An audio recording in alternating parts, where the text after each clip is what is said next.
Hello നമസ്കാരം, ഏവർക്കും പുതിരീടിലേക്ക്. ഇന്ന് ഞാൻ വന്നിരിക്കുന്നത് അജയൻ്റെ രണ്ടാം മോഷണം എന്ന ചിത്രത്തിൻ്റെ ഫസ്റ്റ് റെസ്പോൺസ് അപ്ഡേഷനുമായിട്ടാണ്. വീഡിയോയിൽ മുമ്പ് വീഡിയോ ലൈക്ക് ചെയ്യുക, ചാനൽ സബ്സ്ക്രൈബ് ചെയ്യാൻ വേണ്ടി ശ്രമിക്കുക.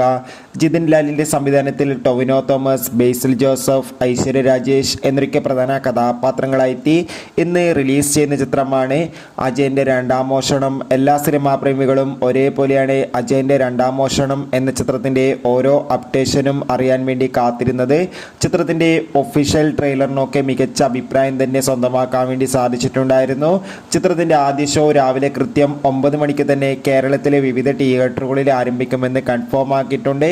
ഇപ്പോൾ ചിത്രത്തിൻ്റെ ആദ്യ റെസ്പോൺസ്, അതായത് പ്രിവ്യൂ റിപ്പോർട്ട് പുറത്തുവന്നിരിക്കുകയാണ്. ചിത്രത്തിൻ്റെ പ്രിവ്യൂ റിപ്പോർട്ടിൽ സൂചിപ്പിക്കുന്നത് അജയൻ്റെ രണ്ടാം മോഷണം എന്ന ചിത്രം മികച്ചൊരു ത്രില്ലർ ചിത്രമാണെന്നും ചിത്രത്തിൽ ടൊവിനോ തോമസിൻ്റെ മികച്ച അഭിനയവും മികച്ചൊരു വിഷ്വൽ ട്രീറ്റ് തന്നെ കാണാൻ വേണ്ടി സാധിക്കുന്നുണ്ടെന്ന് റിപ്പോർട്ടുകൾ സൂചിപ്പിക്കുന്നുണ്ട്. എന്തായാലും കാത്തിരിക്കാം കൂടുതൽ അപ്ഡേഷൻ അറിയാൻ വേണ്ടി. ബൈ.